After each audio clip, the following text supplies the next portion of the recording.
Hello, and welcome back to Civic Concord, a podcast where we share information, highlight important topics, and hear directly from people involved in town government. Today, we have Assistant Chief Latta with us, Fire Chief Latta. Thank you very much, Megan. Much appreciated. And we invited Assistant Chief Latta in to talk about the 250th. And we are going to kind of debrief what happened and talk about some of the public safety work that's been done and just kind of, after action report here live on the podcast. So, can you give us a quick overview of the 250th celebration weekend? What kind of events took place and what was the scale of public participation? I'd be happy to. So, as we all know, this was a very historic event celebrating the start of the Revolutionary War here in Concord. And one of the things that we took a deep look at was the in-depth scale that we thought we'd see that we saw in the 200th anniversary. So we saw large crowds, a presidential visit. And so we looked at that fast forward and said, okay, what do we need to start planning? A lot of planning needs to go into this. And so we were very fortunate to team up with a lot of partners throughout the Commonwealth along with federal. And we were able to bring some great events like the Medal of Honor recipient, where we had 3 Medal of Honor recipients here in Concord on Friday. Then we had the celebration on Saturday, followed by the Tough Wreck on Sunday, and then Marathon Monday. So what an exciting event Concord had. And then our counterparts in Lexington had a beautiful event as well. So we got to share all those resources and celebrations here. Do we have estimates on how many people came, do we think? So we were very fortunate to have high-scale cameras seeing the scale up. I would have to estimate in Concord, we probably saw 40 to 50,000 people. Obviously, the national park seeing a very large crowd there. And then obviously the after parts with the drone show, which was very lovely at nighttime. Great. And how far in advance did Concord's public safety team begin preparing this event? So once we saw this coming up about 2.5 years ago, myself, Captain Goldman, and Aaron McCloskey from CPW, we started to really realize how much planning, preparation was going to have to take place and what we were going to need just on the start of this size and scale event. Obviously, every year we have this parade. We see crowd size of about 10,000 people for those parades, but we knew this was going to be a very large parade, a lot more parade participants. They had a lot more committees involved. So we started to take a deep dive into this, and thank goodness for our friends and folks of GIS who helped us with a lot of mapping and about almost 3 years of planning for this event. And so, you mentioned GIS and Public Works and police. So it sounds like there was a lot of coordination required across the departments in town, state agencies, the business community. Can you talk a little bit about how we all work together to pull this off? So one of the things that we were very fortunate with, we teamed up with Massachusetts Emergency Management Agency, MEMA, who obviously deals with the Boston Marathon, deals with the 4th of July fireworks display and all that stuff on the Esplanade. They were able to give us a groundwork and say, hey, these are the committees that we recommend for these large-scale events. And we hit the ground running. We put people in places on those committees to say, hey, report back, tell us what you're hearing. And we were very fortunate to team up with the national parks, Arlington, Lexington, Lincoln, to help make this a very successful and safe event. That was the overarching goal of this whole planning process, was to make sure it was safe and secure.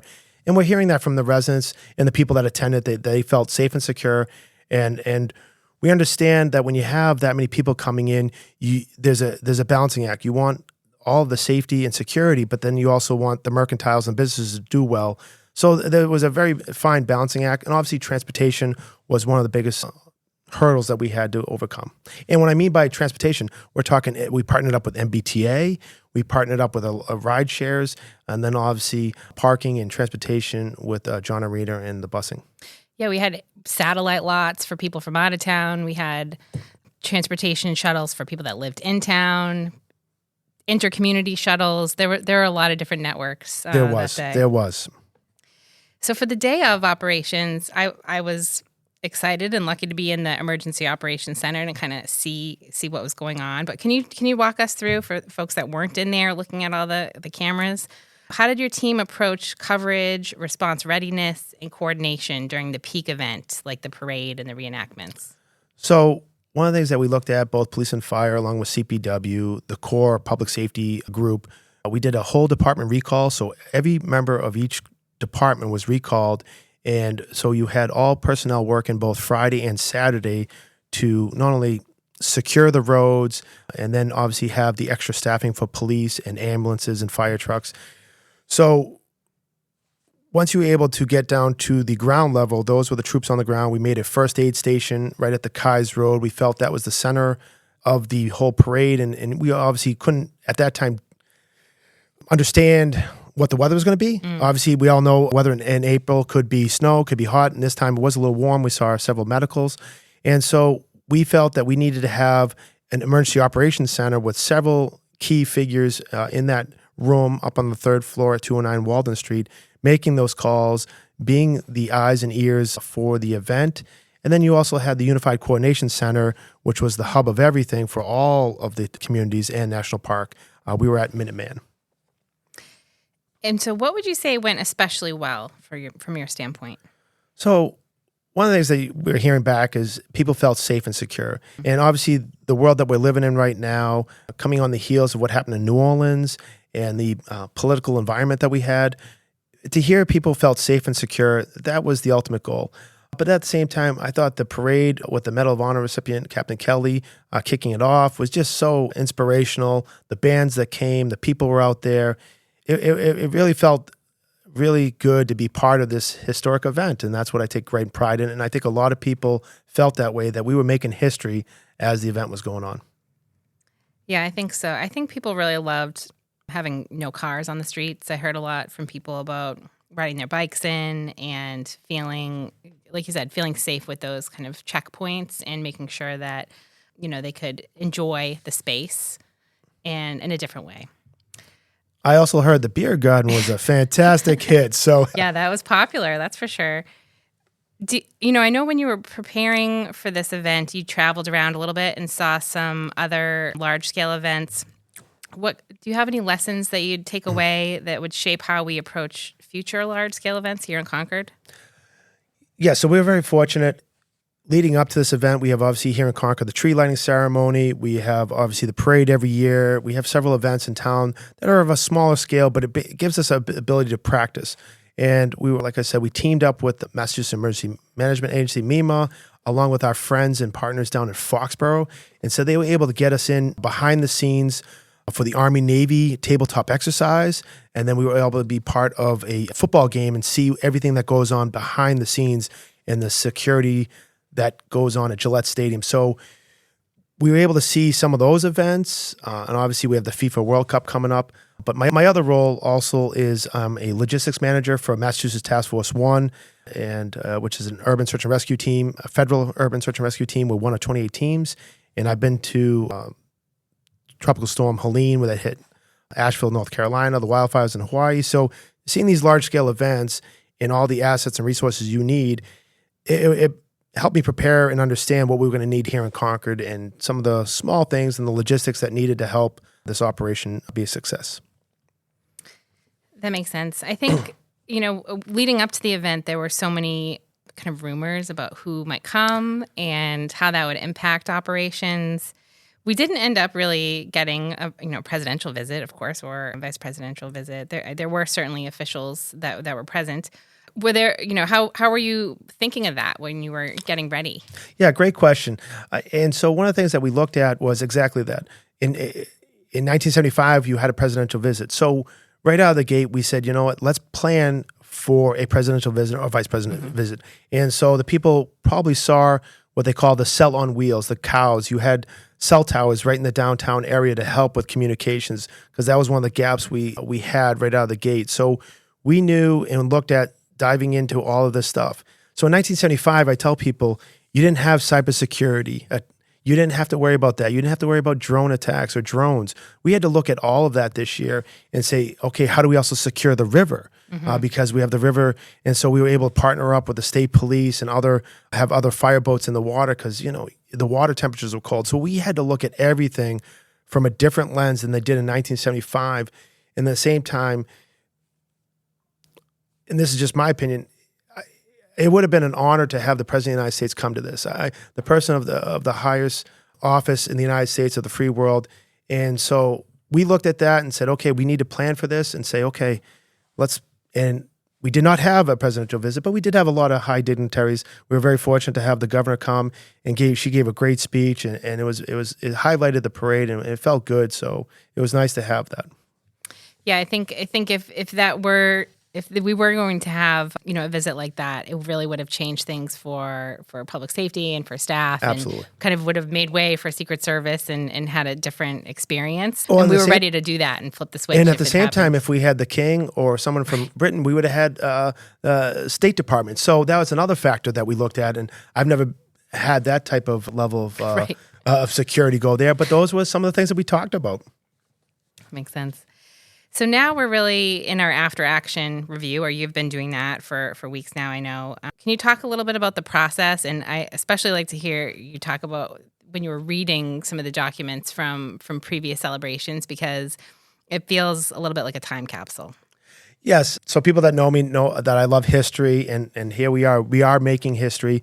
And so I like hearing feedback from all the departments that were involved, because this was an event that taxed every department in Concord. And so you try to gather what I call the 2 ups, 2 downs, what went well, what didn't, what can we improve upon, so we can pass that information. So when they have the 300th anniversary, or I'm already hearing some scuttle, which I like, the town of Concord will be celebrating its 400th birthday in 2035. So who knows what that'll bring.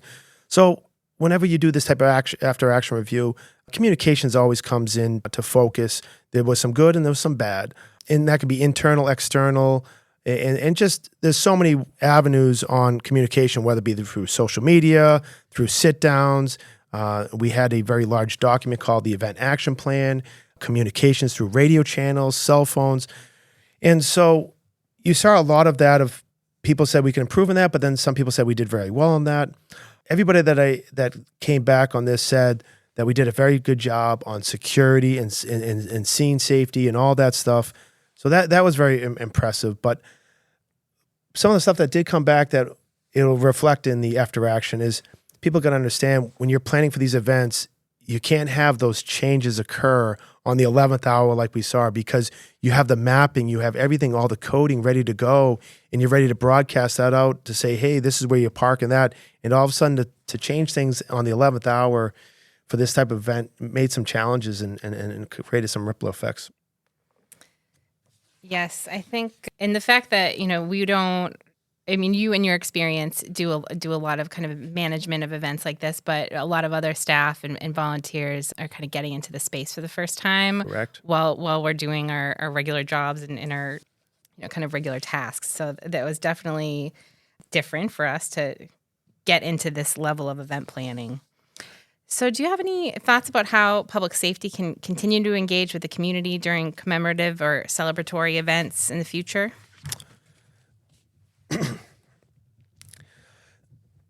One of the ways that we can engage the community is, once again, whether it be through this podcast or whether it be coffee with the town manager or even the police chief and fire chiefs or what have you, or even myself, but you can engage them in that manner. But the other part too, we've partnered up with my alma mater, Mass Maritime Academy, with tabletop exercises. So we could bring in some of those, whether it be external stakeholders, to the table to talk about, we could plan for disasters, whether it be an electrical issue or a water issue, whether it be flooding, what have you. We can always bring something to the table and do tabletop exercises, a cybersecurity attack. So these are the things that we can do still to continue on growing this partnership, both with our internal and external stakeholders. Great. Well, it was an incredible weekend. I still hear from people that bring it up all the time. It was discussed at town meeting this week about how much people enjoyed it. And I think we're grateful that it was a safe event, that it was, that people were able to, celebrate and truly enjoy it. So thank you for all your work, and thank you for all your coordination and talking a little bit about what went on behind the scenes. No, Megan, it was a true honor to be part of this event and to be one of the many people to spearhead it. But it took a team effort, and that's what it really was. It was a true team effort. We're very fortunate here in Concord that we're an organization that it's how are you, not who are you. We all see each other's faces. We all know each other. We work with many large projects.